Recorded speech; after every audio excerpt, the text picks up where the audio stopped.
Sobre las piedras del río yo caminé sin cesar. Muy buenas tardes a todos. Hay algunas personas que no me alcanzan a ver de atrás, ¿no es verdad? ¿No era una silla más alta? Bueno, voy a comenzar pidiéndole al Señor su santa palabra.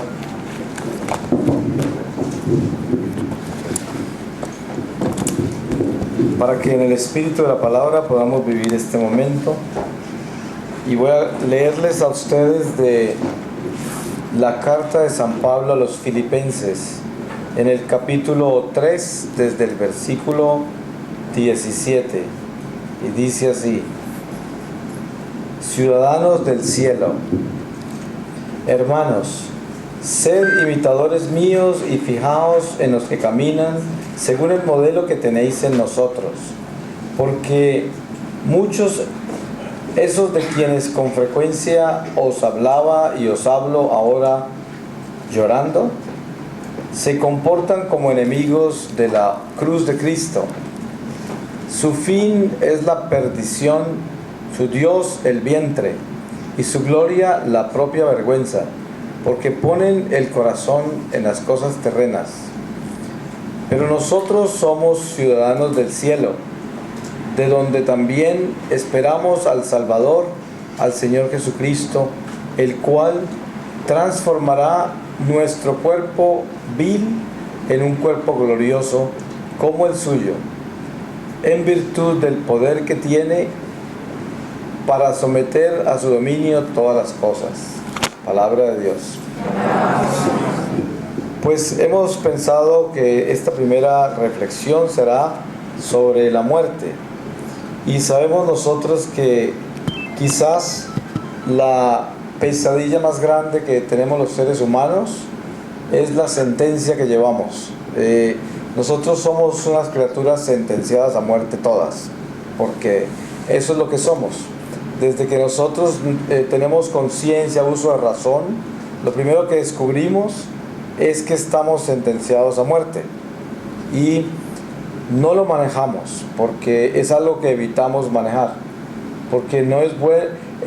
Cuando ustedes encuentran un niño que comienza a descubrir su realidad, lo primero que hace es llenarnos de preguntas, y la pregunta central es ¿por qué?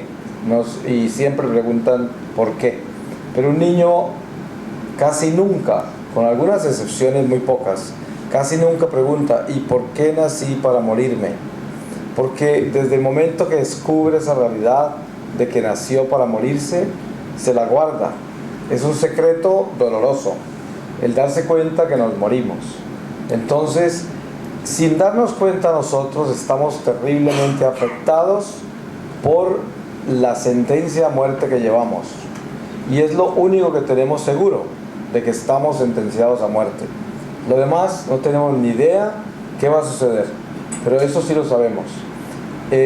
Las cosas que ocurren en nuestra vida, todos los eventos que ocurren en nuestra vida, están sujetos a una realidad de la cual no tenemos absoluto control. Nunca tendremos control.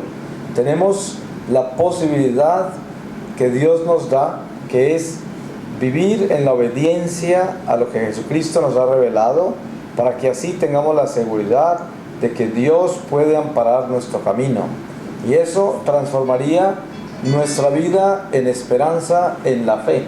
Pero para poder tener fe, tenemos que lanzarnos al abismo de Dios y creer en lo que no vemos, creer en lo que no entendemos, aceptar lo inaceptable, lo incomprensible.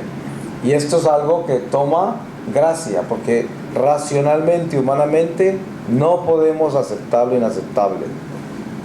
Lo que le sucede a una persona que pueda tener mucha fe en un momento dado, o creer que tiene mucha fe, y de repente Dios se le lleva un hijo, por ejemplo, y ahí se da cuenta que no tenía mucha fe, porque en un momento dado puede llegar a un estado de incomprensión de lo que sucedió, que rechaza la realidad de lo absurdo, lo rechaza, porque el ser humano no acepta la muerte. Nosotros, por mucho que queramos, jamás vamos a aceptar la muerte, porque la muerte aunque va a sonar muy absurdo lo que les voy a decir, pero la muerte no es natural. Uno diría, ¿qué más natural que la muerte? Pero no es natural, y la razón por la cual no es natural es porque nosotros fuimos creados para ser eternos, no para morirnos. Ese es el principio de la creación, es que nosotros fuimos creados en el paraíso para no morirnos, y la muerte entró al mundo por el pecado original. Por eso San Pablo habla de que por un hombre entró la muerte a todos y por un hombre llegó la vida a todos. El Adán de la tierra nos trae la muerte a todos y el Adán que viene del cielo nos trae la vida. Y ahí nos damos cuenta de que si entendemos que la palabra de Dios es vida y es verdad, entonces el Génesis nos revela el principio y nos muestra en el paraíso y nos muestra no solamente que somos eternos, pero también que vivimos en la compañía permanente de Dios. Y luego también entendemos que Dios puso leyes en el paraíso y les advirtió lo que debían hacer, lo que no debían hacer. Y obviamente que ellos desobedecieron. Y desobedecieron de manos de la serpiente vieja, como se conoce, o diablo o Satanás, quien ya estaba caído. Porque cuando nosotros leemos sobre los 7 días de la creación, estamos hablando de días de Dios, que podían fácilmente ser 7,000 años, quién sabe cuánto, porque es el tiempo de Dios, 7 días. Entonces, ¿qué sucede? Que los ángeles fueron creados antes que nosotros, y cuando ellos fueron desterrados del cielo, pues obviamente fueron desterrados antes de que nosotros fuéramos creados. Y cuando nosotros fuimos creados y creados en el paraíso, fuimos tentados por el caído y nos tumbó y caímos y fuimos desterrados al mismo estado de ellos, con la diferencia que nosotros salimos de acá si obedecemos y ellos nunca saldrán porque están sentenciados eternamente. Esto quiere decir que si nosotros aceptamos la realidad de que la muerte no es natural porque nosotros no debemos morirnos, entonces aceptamos la redención en Jesucristo. Porque ¿por qué razón se llama redención? Porque Jesucristo vino a redimirnos. Y si Él vino a redimirnos, entonces obviamente que Él al venir a redimirnos, pues vino también a solucionar. ¿Está un poco mejor así? A solucionar la realidad que es Jesús se coloca como puente entre nuestra mortalidad y la inmortalidad. Es un puente que une la carne con el espíritu. Dense en cuenta que antes de la encarnación de Jesucristo, el hombre estaba sentenciado a muerte y no tenía cómo salir de eso. Por eso, en el desierto, el pueblo de Dios en el Éxodo, perdieron casi todos al diablo. La mayoría murieron de manos de Satanás.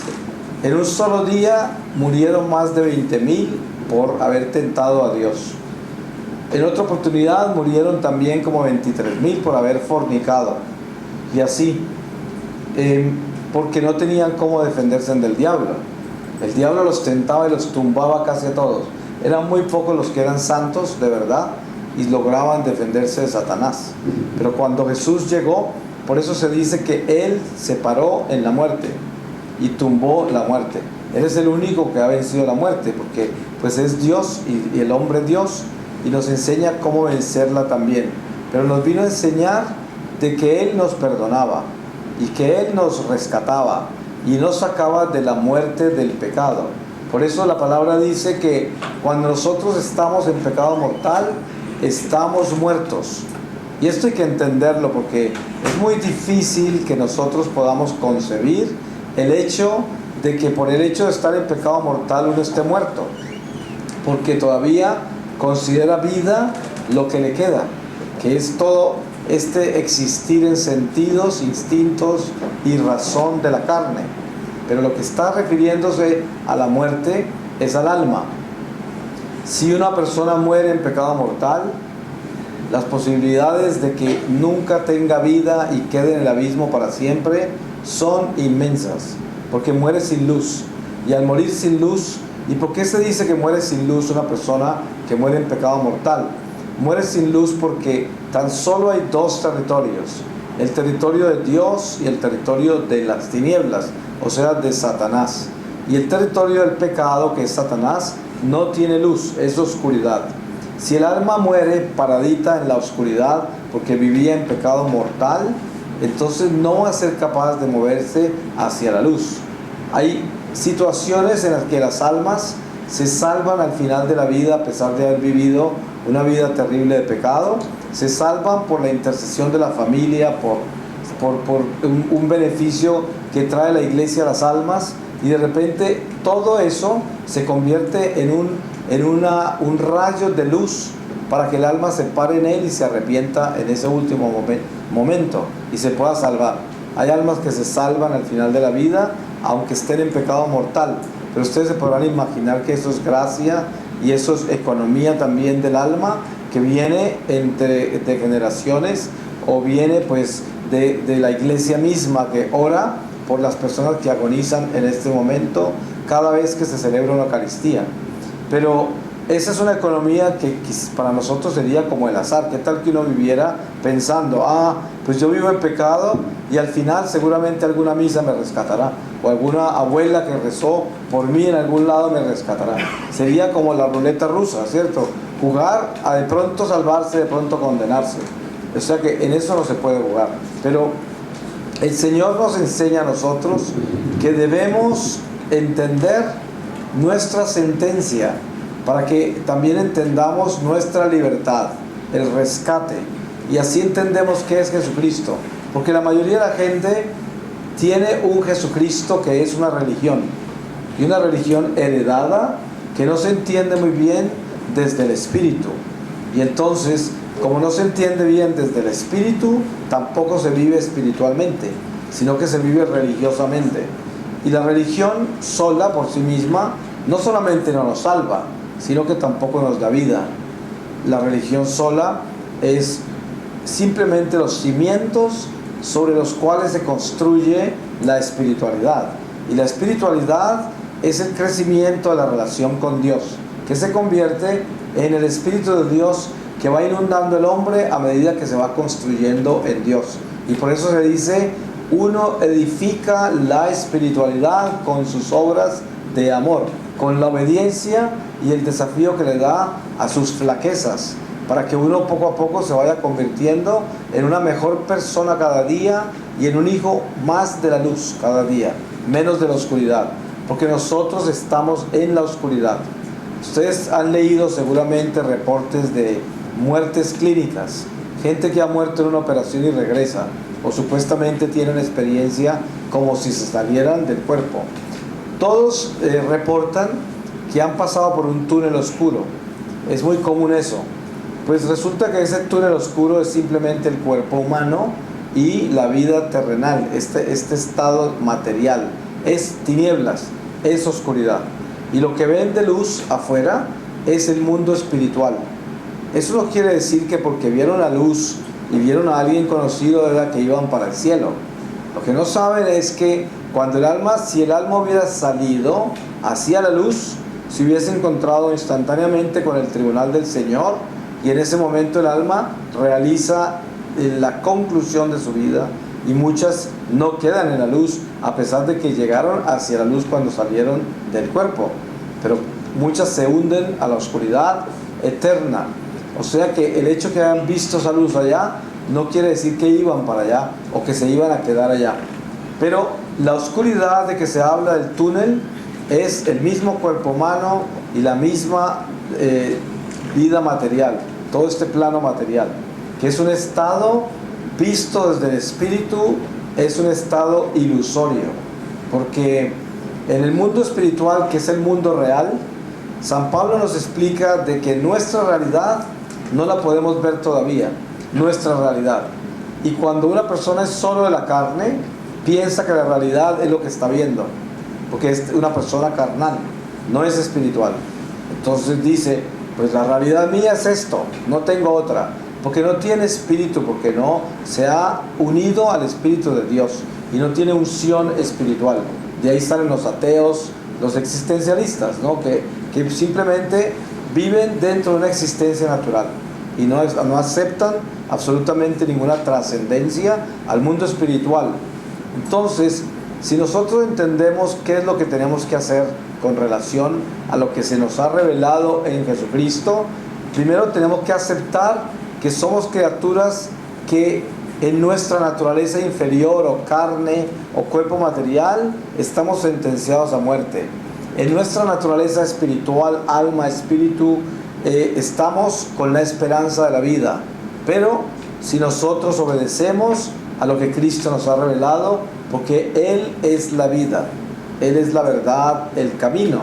Si nosotros entendemos el misterio, entonces a pesar de la muerte, la sentencia que hay sobre nosotros, viviremos en la vida que está prometida en Jesucristo.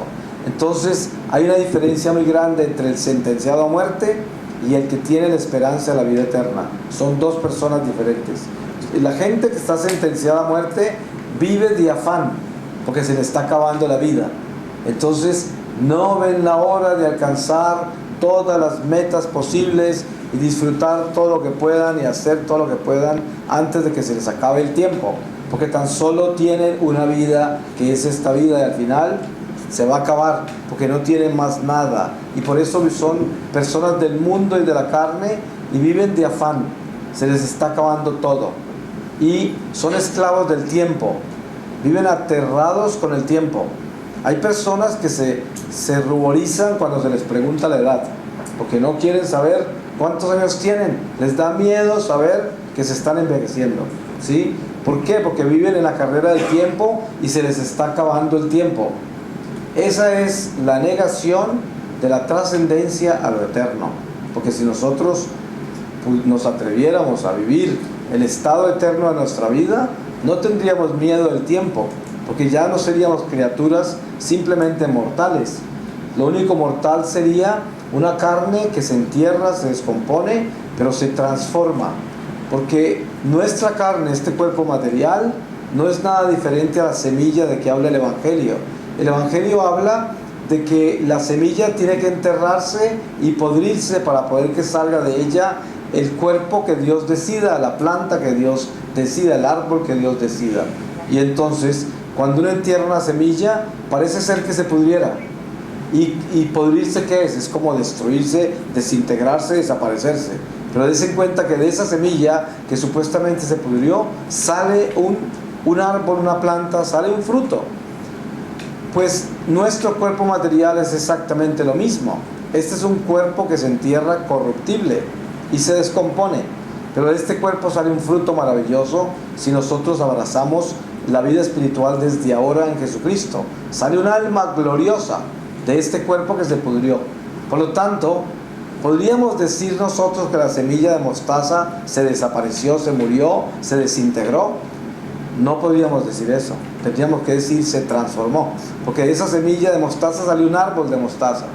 Entonces, ¿cómo vamos a poder decir que esa semilla que enterramos ya se desapareció? No se desapareció, se transformó, porque teníamos que haber enterrado la semilla para que naciera ese árbol. Por lo tanto, de esa semilla salió el árbol. Entonces no podemos decir que la semilla se desapareció, se desintegró, se pudrió. Lo que pasa es que el proceso que se llama podrirse, descomponerse, es un proceso transformante. Entonces, si yo entierro este cuerpo, que parece estar muerto, y lo entierro, pero lo entierro en Jesucristo, o sea, yo tengo fe, yo tengo espíritu, yo he abrazado lo que Dios me ha revelado, entonces yo me pudro físicamente para elevarme espiritualmente, así de que me transformo, no me muero. Pero ustedes saben qué se necesita para entender esto. Se necesita creer, tener fe, porque si no creemos en eso, no podemos vivir esta realidad espiritual. ¿Por qué hay tanta gente en la iglesia que son una contradicción total a lo que practican? Porque es gente que no es espiritual. ¿Cuántas personas lo que hacen es ahuyentar a su propia familia de la iglesia y son gente que vive metida en la iglesia todo el día? ¿Y por qué razón ahuyentan a su familia de la iglesia? Porque son un antitestimonio. Porque creen que la rezadera y la religión y la vivencia de las tradiciones en la iglesia son espiritualidad. Y resulta que los que están afuera, que no participan en actividades religiosas, que no creen en la iglesia, lo único que ven es una persona hipócrita, porque se dan cuenta que entre más reza, menos caridad tiene, menos compasión, menos paciencia, menos tolerancia, más mentiroso, más calumniador. Entonces dicen, si estos son los hijos de Dios, prefiero ser del diablo, ¿no? Porque eso es lo que sucede, la contradicción total, porque la religión no salva a nadie, la religión no lleva a nadie a la purificación. Si una religión que no tiene una transformación de corazón, no vale nada. Esa es la religión que tenían los fariseos. Los fariseos eran los más religiosos y los que más dinero entregaban en el templo de todo, los que hacían de todo, pero no estaban con Dios. Entonces, ¿de qué les servía tanta religión? Por eso, el verdadero sentido de la fe, de creer, es obedecer. Como dice la palabra, el diablo y todos sus espíritus creen en Dios, porque lo conocen, creen en Él, pero no le obedecen. Entonces, creer no es suficiente. Yo puedo creer en los talentos de mi hermano, pero eso no quiere decir que yo lo ame y lo respete, lo apoye, simplemente lo que creo en sus talentos. Yo puedo saber que mi hermano es una persona muy talentosa y que realmente tiene unos dones especiales, pero eso no quiere decir que por creer en eso, porque lo acepto, lo voy a apoyar, lo voy a respetar, lo voy a amar. Esas son dos cosas diferentes. Entonces yo puedo creer que Jesús está vivo en mi religión y que mi religión es verdadera y que cuando yo rezo Él me escucha, pero una cosa es creer eso y practicar eso y otra cosa es obedecerle a eso. Son dos cosas diferentes y ese es el conflicto de la gente. Hay mucha gente que piensa que por el solo hecho de pertenecer a la iglesia, por ejemplo, de pertenecer, de que ya son parte de eso, porque pertenecen al culto, pero no pertenecen de corazón a la obediencia y el amor. Es como si no existieran. Ese culto no vale nada. Una persona que ora por interés y no ora por amor, lo que pide en oración nunca le llega, porque simplemente está haciendo, son negocios con sus oraciones. Esas oraciones no tienen valor, no sirven de nada. Por eso hay tantísima gente en la iglesia de rodillas que uno diría, qué santos que son, y lo que están haciendo es pidiendo cosas temporales y no les interesa pedir nada eterno. Entonces esas oraciones son oraciones desnutridas. La gran mayoría de esas oraciones no llegan a ningún lado, porque si todo su interés es arrodillarse para que el Señor le solucione tan solo su vida temporal. Hay gente que llora y grita y hacen sacrificios y hacen toda clase de penitencias y actividades religiosas para pedirle al Señor algo, para que los sane de una enfermedad, para que les arregle un problema en el matrimonio, para que les solucione el problema de un hijo, para que les arregle su economía, para que quién sabe cuántas peticiones pueden haber de la vida temporal. Y claro, parte de nuestra religión es presentarle a Dios nuestros dolores, nuestras tribulaciones, nuestras pruebas. Pero eso debe ser secundario, porque lo primero que hay que presentarle a Dios es nuestra fidelidad y nuestro amor y nuestra confianza en su divina voluntad. ¿Qué quiere decir? Sin importar lo que está pasando en mi vida, una enfermedad, una tribulación de cualquier nivel, cualquier solicitud que le tenga yo al Señor para hacer un cambio radical en mi vida, eso todo debe ser secundario, porque primero tiene que ser, Señor, estoy sufriendo mucho por esta enfermedad, pero si es tu voluntad, que se haga tu voluntad y no la mía, ¿sí? ¿Cuántas personas se atreven a eso? Dice, porque la realidad espiritual es que yo tengo que entregarle todo a Dios, primero, y segundo, hago mi solicitud. Eso es lo segundo, porque si yo no hago eso, no estoy viviendo el espíritu, estoy viviendo la carne solamente. Entonces yo voy donde Dios a pedirle cosas y Dios se convierte en mi servidor. Yo no soy el servidor de Dios, Él es mi sirviente, porque yo le pido a Él y si no me lo da, encima de todo, dudo y pierdo mi fe, porque pienso que Dios no me quiere, no me ayuda, no existe, o no me oye. Y eso pasa en muchas personas que son ignorantes espiritualmente y como no encuentran respuesta, o como las cosas no se solucionan, o como Dios no hace lo que ellos creen que tiene que hacer, entonces ya están descompuestos en su fe. ¿Y todo eso qué es? Sentencia a muerte. Eso es la muerte. Es el hombre que quiere imponer su voluntad, porque como no tiene tiempo, se le está acabando todo. Y está aterrado porque se le está acabando todo. Y resulta que lo que está haciendo es que no está aceptando a Dios. Y ahí es donde nosotros debemos entender lo importante que es dejar a Dios actuar.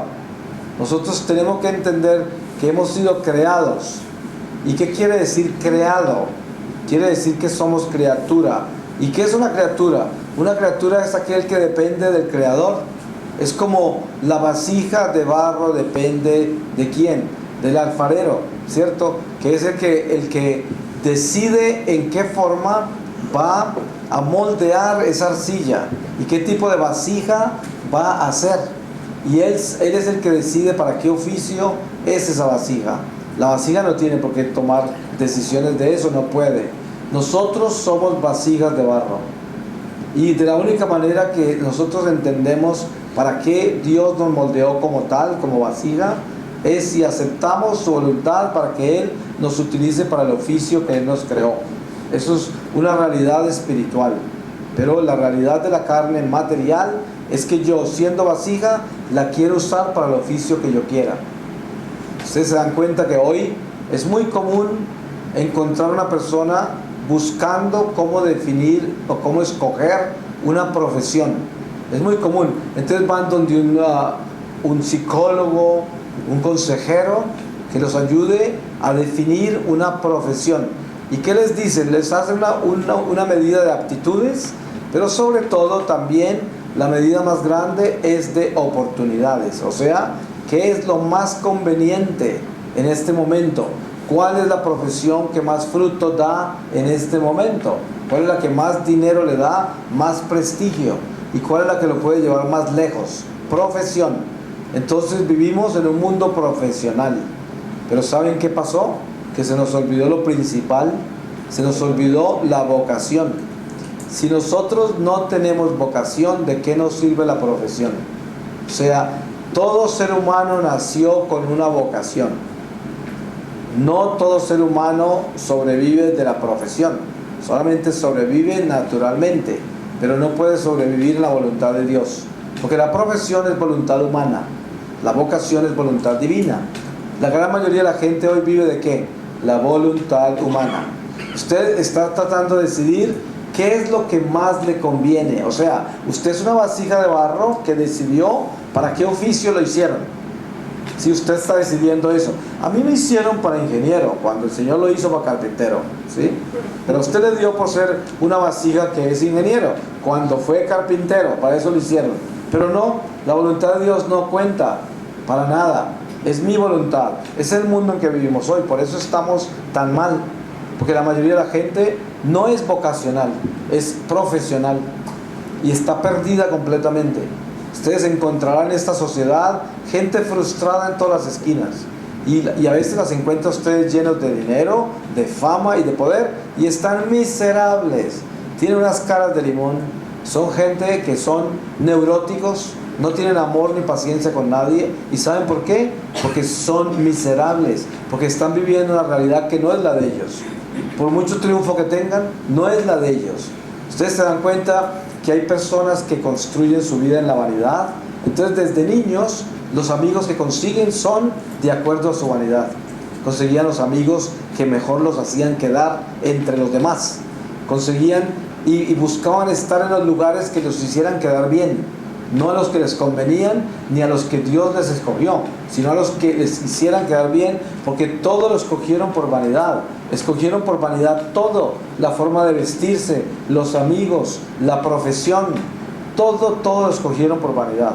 Y al final son personas totalmente vacías, confundidas, destruidas, porque nunca vivieron su realidad. Todo lo hicieron por vanidad. Y entonces son gente miserable. Y de ahí salen grandes males. Porque ahí es un semillero de envidias, de odio, de manipulación, de traición, de resentimientos, de maldad de todos los niveles. Porque es una persona frustrada, amargada, vengativa, no quiere que nadie esté contento, porque ellos están miserables, porque construyeron su vida al revés. Y de afuera, cualquiera diría, ¿Cómo le ha ido de bien? ¿Qué triunfos tan grandes? ¿Qué vida tan increíble? Y por dentro hay un ser totalmente destruido. ¿Por qué? Porque esa persona es un reo de muerte, una persona sentenciada a muerte, que manipuló su vida a su manera, se edificó a su manera, y hizo todo sin Dios. Yo puedo dar testimonio de eso, porque yo viví 33 años de mi vida, la viví sin Dios. Y esto fue el error más grande que yo pude haber cometido, porque a pesar de que tuve éxito en mi profesión, acumulé fortunas, hice lo que quise, sin embargo, cuando tuve mi experiencia con el Señor en el secuestro, me di cuenta que siempre mi alma estuvo triste toda mi vida. Y fue el Señor el que me mostró por qué. Él me dijo: desde que perdiste tu inocencia, que fue a los 6 años de edad. Él me mostró cuando yo perdí mi inocencia a los 6 años de edad, con el primer pecado mortal, que fue terrible. Encontrar una realidad de esas, que a los 6 años cometí un pecado mortal que me robó mi inocencia, porque a partir de ese momento mi alma quedó triste hasta que el Señor me rescató. Toda la vida quedé triste hasta que tenía 47 años, 41 años de tristeza. No importó qué éxitos tuve, las metas que alcancé. Yo alcancé metas que ni me soñé, hice cosas que nunca me hubiera soñado y las logré. ¿Ustedes creen que eso me dio a mí el gozo interior? Siempre estaba triste interiormente.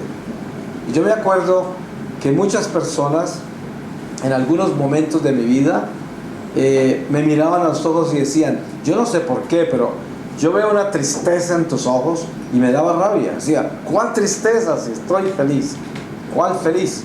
Yo lo que tenía era euforias momentáneas que me las daba el triunfo económico, el vino, las mujeres y otras cosas que me daban euforia. Pero el resto, yo adentro no tenía nada, no conocía el gozo, no conocía la paz, no lo tenía. Y entonces, en la experiencia con Dios, Él me mostró que estaba triste desde los 6 años. Y no fue hasta que yo comencé a vivir la transformación de mi vida, que no ocurrió en el momento que el Señor se me apareció. Porque después de que yo tuve la experiencia con el Señor y regresé a la iglesia, que milagrosamente me liberaron de ese secuestro, cuando regreso a la iglesia y comienzo a vivir mi nueva vida, comienza la batalla espiritual más grande de aprender a vivir obedeciendo a Dios. Ustedes se imaginan, es como enseñarle a un loro viejo a hablar, ¿no? Eso es muy difícil. Corregir a una persona adulta a que haga las cosas diferentes a como las ha hecho toda la vida. Es muy difícil.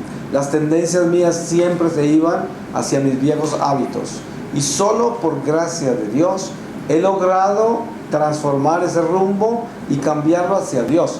Pero es una lucha diaria, constantemente. Pero no fue hasta ahí que yo me di cuenta de que a medida que yo caminaba con el Señor, llevo 13 años de misionero, 15 años voy a cumplir en diciembre de que me secuestraron, que me encontré al Señor o que me rescató. Y en estos 13 años he visto cómo poco a poco, a medida que yo me voy manteniendo fiel al Señor, en una batalla diaria contra mi carne, contra el mundo, contra el diablo, las tentaciones y todo esto, una batalla feroz diaria. Me he dado cuenta que entre más me sostengo yo en esta batalla, más paz puedo encontrar. Porque si encuentro esa paz, también voy poco a poco encontrando el gozo. Y esto me he dado cuenta que se va ganando lentamente. Se va ganando lentamente. Porque no es algo que ocurra de la noche a la mañana. Es algo que nos tenemos que ir ganando. Y hay que tener una paciencia increíble en estos cambios. Porque muchas personas se equivocan pensando que el solo hecho de regresar a Dios y comenzar a vivir una vida en orden y en obediencia y darle a Dios el poder, regresarle a Dios lo que le pertenece, que ya todo se solucionó y de que ya estoy bien. Pero resulta que eso es apenas el principio. Es como decir La persona que contrae matrimonio hoy no tiene solucionado su matrimonio, apenas lo comenzó. ¿Usted se imagina todo lo que le falta para mantener ese matrimonio unido? Todo lo que le falta, mucho camino por recorrer. Y por eso es que nuestra realidad espiritual con Dios es un matrimonio. ¿Cuántas personas prácticamente le están llamando la atención a Dios porque ya no viven en pecado como antes y están esperando que Dios entonces les responda? Es como decirle: mira, Señor, todo lo que he hecho por ti, he dejado hasta el pecado en que vivía. Como si eso fuera un gran acontecimiento, cuando la condición de la relación con Dios es vivir en gracia. Es como si un esposo le dijera a la esposa: mira todo el esfuerzo que hago yo por serte fiel. ¿Usted se imagina lo insegura que se sentiría la esposa de que este hombre está sacando en cara la fidelidad? Pues no es un gran acontecimiento serle fiel a la esposa. Es que el ingrediente número uno del matrimonio es la unión incondicional a la fidelidad a Dios y a sí mismos, ¿no? Entonces, entre los dos se convierten en uno y son fieles a Dios. Por lo tanto, no es un gran sacrificio la fidelidad. No puede ser. La fidelidad es algo que debe existir naturalmente en la unión. Y por eso, vivir en gracia no es un gran sacrificio. No puede ser. No puede ser una gran renuncia a nada. Es simplemente el ingrediente natural para vivir en Dios. Es como decir, un pescado no podría considerar un gran sacrificio estar entre el agua. Sí, esa es su naturaleza. Si ese pescado no está entre el agua, ¿qué le pasa? Se muere. El que no esté en gracia de Dios está fuera del agua, afuera del agua de Dios. ¿Y qué le pasa? Se muere. Por eso Jesús decía: vine a darles vida a ustedes que estaban muertos en el pecado. Entonces, ¿qué hizo? Nos tomó de la arena y nos lanzó al agua otra vez, al mar de Dios, y volvimos a respirar. Eso es cuando se está fiel en Dios, porque uno se da cuenta, cuando yo observo mi vida pasada y mi nueva vida, me doy cuenta que estoy vivo ahora y estaba muerto entonces. Y me doy cuenta el peligro que hay todos los días en salirme del agua otra vez y pretender nadar en la arena. Esto es muy fácil, esta contradicción de estar jugando entre el bien y el mal, entre la gracia y el pecado, que se llama mediocridad, la tibieza, que es el hombre que pretende estar entre los dos lados, malo y bueno, de acuerdo a su conveniencia. Entonces, hoy soy pecador, mañana estoy en gracia. Ese es el mediocre, que está en más peligro que cualquier ser humano, porque es más fácil que lo rescaten a uno de la total oscuridad a que lo saquen de la mediocridad. Porque el que está en la mediocridad es como un jabón resbaloso, ¿sí? No se deja coger de nada ni de nadie, porque siempre está, nunca se sabe para dónde va, si viene o va, no se sabe, porque está jugando con todo. Esa es la mediocridad, que es el peligro. Hay más gente en el infierno por la mediocridad que por la misma oscuridad. Porque el que está en la total oscuridad, de repente en el momento de la muerte, grita por misericordia, porque descubre la luz y dice: que me perdí toda mi vida, Señor, llévame para allá. Pero un mediocre ni siquiera puede gritar porque toda la vida jugó. Es como el mentiroso. La persona que vive siempre mintiendo, al final se enreda tanto que ya no sabe qué es la verdad. Y entonces, ¿cuál es el precio que tiene que pagar el mentiroso? Que al final se le olvida la verdad. Por eso se dice que un mentiroso tendría que tener muy buena memoria. Pero ¿cómo va a sacar memoria para la vida de mentira? No puede. Al final ya no sabe qué es verdad, pues de lo mentiroso que es. Lo mismo el deshonesto. El deshonesto es tan deshonesto que todo su ser, toda su vida se le convierte en una deshonestidad. Entonces ya no sabe qué es la honestidad. No la conoce porque la perdió. Y esos son los resultados directos del vicio contra la virtud. Por eso, la sentencia a muerte que tenemos nosotros es muy sencillo. La sentencia a muerte que tenemos nosotros está sujeta a aceptar a Dios en Jesucristo y reconocer que no nos morimos, sino que nos transformamos, o vivir de acuerdo al tiempo en que estamos y el espacio en que vivimos, sujetos a la muerte que llegará en cualquier momento y esclavos de vivir en esa sentencia. Eso quiere decir que soy una persona totalmente asustada, atormentada, deprimida, llena de miedos, llena de toda clase de resentimientos, porque como sé que me voy a morir, estoy resentido. No acepto la muerte, no la acepto. Y esto es gravísimo, porque entonces uno no tiene amor, porque pierde el amor a la vida. Obviamente el que está sentenciado a muerte pierde el amor a la vida. Ustedes se dan cuenta de toda la violencia que hay hoy, no solamente en México, la violencia es en el mundo entero. En los países donde no hay violencia física, hay violencia espiritual o hay violencia que tiene otros niveles. Hay violencia económica, hay violencia social, hay muchos niveles de violencia. Ustedes se dan cuenta, por ejemplo, en un matrimonio, los niveles de violencia que pueden haber sin que sean físicos.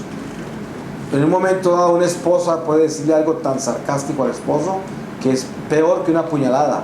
Duele más, y es violenta esa palabra. Un sarcasmo puede ser más violento que una puñalada, ¿sí? Eso es violencia. O la indiferencia, total la indiferencia, es una violencia increíble. Vivimos en un mundo violento. ¿Y por qué hay tanta violencia? Porque no hay amor. Por eso, ustedes se dan cuenta que hay culto a la muerte. ¿De dónde creen ustedes que viene ese culto? Es del odio que le tienen a la muerte, que le hacen culto, la convierten en Dios, y entonces al hacer culto a la muerte producen muerte, porque están tan furiosos con la vida, porque les dio la muerte, que quieren matar la vida. Eso es, y de ahí viene la violencia. Es la pérdida de Dios, simplemente. Es el pescado pretendiendo nadar en la arena, afuera del agua. Eso es la violencia, de ahí viene la violencia. ¿Por qué la gente no tiene disciplina? ¿Por qué la gente no tiene facultades para amar, perdonar, para tener paciencia y tolerancia? Porque son de la carne totalmente. Si usted está simplemente cuidándose todo el día de sus placeres, entonces usted no come para vivir, sino que vive para comer. No se va a descansar para reposar, sino que usted vive para descansar. Entonces siempre está cansado, porque está buscando descansar todo el tiempo, y todo lo agota porque lo hace sin amor. Una persona que vive sin amor vive agotado, porque todo lo hace con esfuerzo. Sí, una persona que ama escasamente nunca se cansa de dar, porque como está dando con amor, ¿cómo se va a cansar? Al contrario, entre más da, más vitalidad tiene.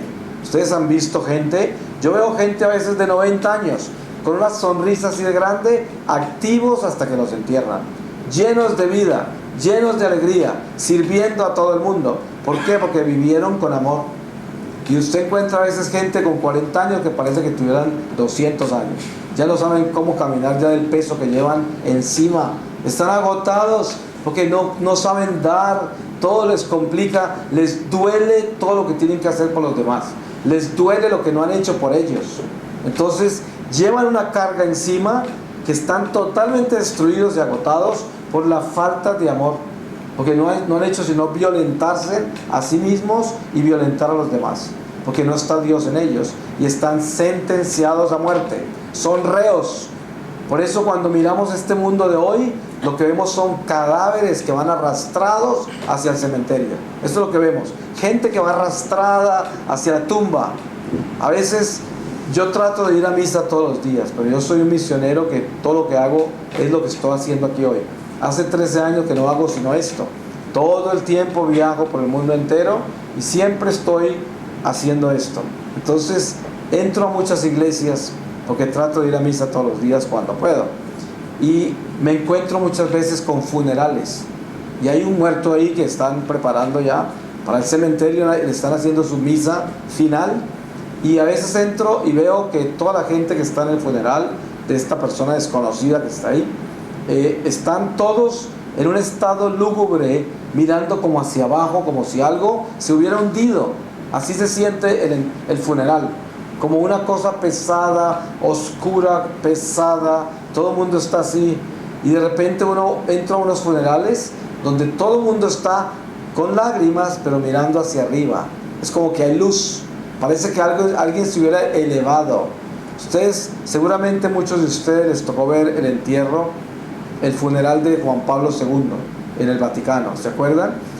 La gente estaba triste, pero los rostros no miraban para abajo, la gente miraba para arriba, y había unos rostros llenos de luz en la gente, porque parecía que alguien se hubiese elevado como un cohete hacia arriba. Ese era el sentimiento. ¿Por qué razón? Porque era una persona de la luz que se fue a la luz. Y esa es la diferencia, ¿no? El que vive sin amor es un cuerpo pesado, porque es pura carne, no tiene espíritu.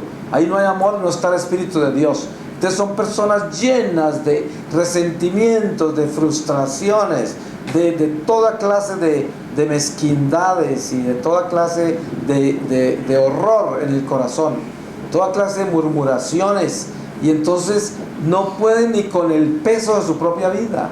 Y cuando están compartiendo su vida con los demás, les quieren hacer saber todo lo horrible que les han hecho, porque siempre todo el mundo tiene la culpa. Todo el mundo es culpable, menos ellos. Son las víctimas. Pero es que son simplemente seres sin amor, reos que van arrastrando su cadáver hacia el cementerio. Eso es lo que es, muertos en vida, porque no tienen amor. Entonces, esta sentencia a muerte, Cristo no la vino a quitar.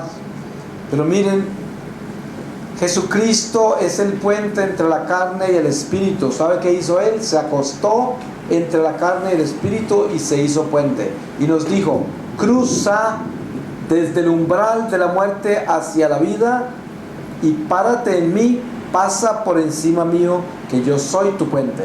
Y Él extendió ese puente, que es una cruz, lo extendió entre la carne y el espíritu. Y nosotros tenemos que atrevernos a caminar por esa cuerda floja.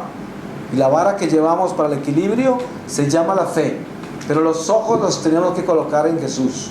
Porque donde los coloquemos, o en la cuerda, o en la vara, o en el abismo que es el mundo, nos caemos. Tenemos que colocarlos en Jesús y caminar paso a paso, construyendo cada paso con la seguridad de lo que están mirando nuestros ojos. Por eso, si no colocamos los ojos en Jesús, no alcanzamos a cruzar el puente. Por eso no hay forma. Si usted coloca los ojos en el mundo, en la carne, en los seres humanos, se cae. Se cae. ¿Cuántas personas dependen de seres humanos para estar contentos? O sea, hay personas que le dan tanto poder a una criatura humana que el ser humano tiene la capacidad de quitarles la paz o de alegrarlos. Usted se imagina si a uno lo alegra solamente un ser humano, y si un ser humano tiene el poder para quitarle a uno la paz, ¿ustedes saben cómo se llama eso? Eso se llama idolatría.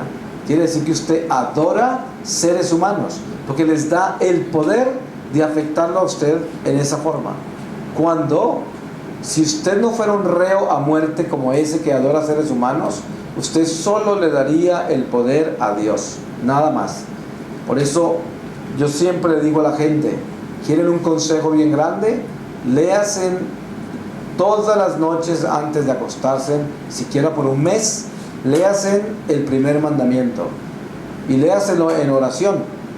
Pídale al Señor, Señor, antes de acostarme hoy, y lo voy a hacer por todo este mes, voy a leerme el primer mandamiento para aprender a amarte, a adorarte, por encima de todas las cosas y de todo el mundo y de mí mismo, porque tú eres mi Dios y mi Señor, y necesito aceptarte en mi vida como mi Dios y mi Señor. Y así dejo de adorar criaturas, dejo de adorar el mundo, dejo de adorar el dinero, dejo de adorar mis deseos, dejo de vivir solamente de mis instintos, de mis sentidos, de mi razón. Y ya me convierto en un hijo de Dios que solo vivo para adorar a Dios. Y cuando yo hago eso, amo bien. Hay personas que aman, pero no aman bien.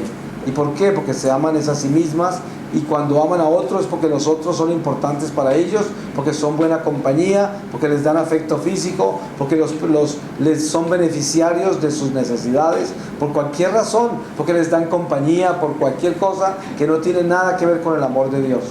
Porque el verdadero amor de Dios es un amor incondicional, donde yo soy el que doy todo el tiempo. Y no puedo esperar nada del otro, nada, porque no puedo cobrar por lo que doy. Entonces, yo no puedo decir que, mira todo lo que te he dado. ¿Eso qué quiere decir? Eso es egoísmo. Uno nunca puede acordarse de lo que dio. ¿A ustedes no les pareció horrible? Y cada uno de nosotros ha vivido eso, cuando alguien nos saca en cara algo que nos dio. Eso es muy doloroso, porque uno se dio cuenta que no lo amaron. No lo amaron, si no, no le hubieran sacado en cara eso. Sí, ¿cuál es el error más grande que comete un padre de familia con los hijos? El día que los llama ingratos porque no le reconocen todo el esfuerzo que hicieron por ellos. ¿Cuántos padres cometen ese error? Y le dicen, mira cómo eres de ingrato, todo el trabajo, el esfuerzo, el sacrificio que hice por ti, y mira cómo me pagas, con esta indiferencia, con este desprecio. Ahí arruinaron todo lo que les dieron a los hijos, lo arruinaron totalmente, porque primero perdieron todas las gracias ante Dios. Es como si nunca los hubieran apoyado, educado o dado nada. Segundo, perdieron la amistad espiritual con los hijos, porque los hijos se dieron cuenta que nunca los amaron, sino que todo lo que lo dieron lo tenían apuntado, no lo dieron con amor. Y esto es lo que sucede con matrimonios que se dañan. ¿Por qué? Porque uno o el otro se dan cuenta que el otro tiene todo apuntado, todo anotado lo que ha dado, todo. Y entonces un día se levanta todo ofendido, porque no ha sido reconocido, ni aplaudido, ni apoyado, ni admirado por lo que ha dado. ¿Usted se imagina la decepción del otro? Y dice, entonces todo lo que me dio lo tenía anotado. Nunca me lo dio por amor, sino que lo dio por interés para que lo amara o para que la amara. Eso es un amor vano. Ese es un reo a muerte, un sentenciado a muerte. Porque está tan muerto que quiere muerte para los demás también. Y esto es algo que nosotros debemos tener muy claro. El verdadero sentido de la vida es cuando nosotros entendemos lo que Jesucristo ha dado a nuestra vida, que es la redención, a nuestra muerte, por decir así, porque Él nos redimió de la muerte. Si nosotros entendemos qué es Cristo, entendemos qué es cruz y entendemos qué es redención. Y redención es sacarnos de la muerte del desamor. Ustedes saben que una persona que no perdona está muerta, ¿cierto? Si usted no perdona, no tiene vida. Es más, la condición de la salvación es el perdón. El que no perdona se condena, porque ¿cómo le va a perdonar Dios? Si usted muere sin perdonar, ¿podría esperar el perdón de Dios? No lo puede esperar. Por eso el Padre Nuestro es tan perfecto, porque hay una parte del Padre Nuestro que dice, perdónanos, Señor, así como nosotros perdonamos. Entonces el Padre Celestial dice, muy bien, te voy a perdonar exactamente como tú perdonas. Entonces, ¿qué tal que uno no perdone bien? El Padre Celestial tampoco le perdona bien. Quiere decir que no le perdona. Porque no perdonar bien, ¿qué quiere decir? No perdonar. Es como si uno va a saltar de un lado de una montaña a otra y hay un abismo entre las dos montañas. ¿Qué quiere decir no saltar bien? Pues no saltar bien, cae al abismo, ¿no es verdad? Ahí o salta, porque ahí no hay otro chance. No va a quedar, ¿dónde va a quedar si no salta bien? Queda en el abismo. Y entonces el que no perdona bien, ¿dónde quedó? Si perdonar es saltar a la verdad, saltar al amor. Y no puede decir saltó a medias, saltó, no, porque entonces cayó en el abismo del no perdonar. Y esto es la muerte. Por eso nosotros debemos entender lo que Dios nos quiere enseñar cuando habla de la vida. La vida es la redención. Nosotros nacemos en el destierro. Es que es como si ustedes se dieran cuenta de que una mujer da a luz a un hijo en la cárcel y el hijo nace en la cárcel. Y entonces, a pesar de que nació en la cárcel, ese hijo no es preso, ¿sí? Puede salir de la cárcel. La diferencia entre los ángeles caídos y las almas malditas de nosotros es que a pesar de nosotros estar en la cárcel, nosotros podemos salir de acá. Pero la condición de salir de acá es la obediencia a Jesucristo, que es el que paga la multa para salir de la cárcel. Y si entendemos eso, el destierro, nos damos cuenta de que la vida es en serio. Esto es la vida o muerte. O se queda preso para toda la eternidad o sale de acá. Pero para salir de acá tiene que salir como un buen preso, con buena conducta. ¿Sí? Solo un preso con buena conducta sale de la cárcel. Pero ustedes saben qué quieren hacer los reos que están condenados a vida. ¿Cuál es la mayor intención que tiene un reo que está condenado a sentencia de vida, o sea que nunca sale? ¿Cuál es la intención que tiene con el reo que está condenado pero puede salir? ¿Cuál será la intención?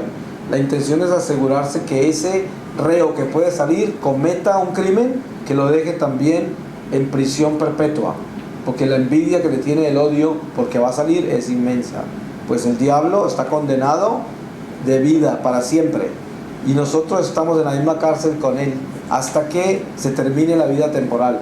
¿Qué quiere hacer el diablo con nosotros? Que cometamos un crimen bien grande para que quedamos sentenciados como él eternamente. Entonces, ¿se pueden imaginar el cuidado que tenemos que tener en esta cárcel? ¿Se pueden imaginar lo que tenemos que hacer? Por eso el Señor vino, bajó hasta la prisión. Aquí vino y luego se subió otra vez y dijo: suban, pero les voy a dejar un lazo para que me sigan. Ese lazo se llama la cruz. Por eso tan pocas personas se suben por ahí. Como es tan doloroso, no quieren subirse, a pesar de que se van a subir a la libertad. Pero somos tan perezosos y tan enamorados de la muerte que preferimos estar muertos que subir por la cruz, porque duele mucho. Entonces esa es la pereza de la muerte, porque estamos tan muertos que no queremos sufrir para ganar la vida. Así de absurdo es la muerte. Y el Señor nos muestra que somos prisioneros. Y si nosotros nos portamos bien y le obedecemos a lo que Él dijo, porque Él es el Señor, el dueño de todo, el que puede todo, y Él dice: si se portan bien y me obedecen, los saco de acá y tendrán libertad eterna. Eso es lo que Jesús nos dijo. Él vino a la cárcel a decirnos eso, a sacar los prisioneros. A eso vino, y pagó por nosotros con su sangre para que salgamos de la cárcel. Entonces, esto es lo que tenemos que tener absolutamente claro, porque esa es nuestra fe, la iglesia, lo que profesamos nosotros, esa es nuestra vida. Pero la religión sola no nos salvará, por eso tenemos que espiritualizarnos. Y este tema lo pudiera yo continuar por años, porque esto no termina. Se pudiera hablar de lo que es la muerte desde el espíritu por mucho tiempo, pero tenemos que terminar. Y le voy a pedir al Señor su palabra. Aquí acabo de abrir en la segunda carta a Corintios, en el capítulo 12, desde el versículo 1, y dice así: hay que gloriarse, aunque no conviene, hablaré de las visiones y revelaciones del Señor. Conozco a un hombre en Cristo que hace 14 años, si en el cuerpo, no lo sé; si fuera del cuerpo, tampoco lo sé, Dios lo sabe. Fue arrebatado hasta el tercer cielo. Y sé que este hombre, si en el cuerpo o fuera del cuerpo, no lo sé, Dios lo sabe, fue arrebatado al paraíso y oyó palabras inefables que al hombre no es lícito pronunciar. De ese hombre me gloriaré, pero de mí mismo no me gloriaré, sino es de mis flaquezas. Pero aunque quisiera gloriarme, no sería un necio, pues diría la verdad. Sin embargo, me abstengo, para que nadie me atribuya algo por encima de lo que ve en mí o de mí oye, o a causa de la grandeza de las revelaciones. Por eso, para que no me engría, me fue clavado un aguijón en la carne, un ángel de Satanás, para que me abofetee y no me envanezca. Por eso rogué 3 veces al Señor que lo apartase de mí, pero Él me dijo: te basta mi gracia, porque la fuerza se perfecciona en la flaqueza.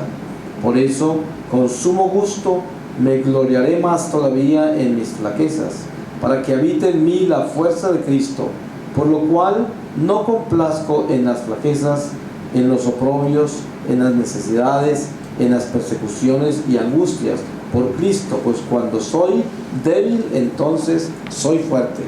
Palabra de Dios. Pues le damos gracias, Señor, por este momento de reflexión, y vamos a tomar un descanso de 20 minutos. Amén.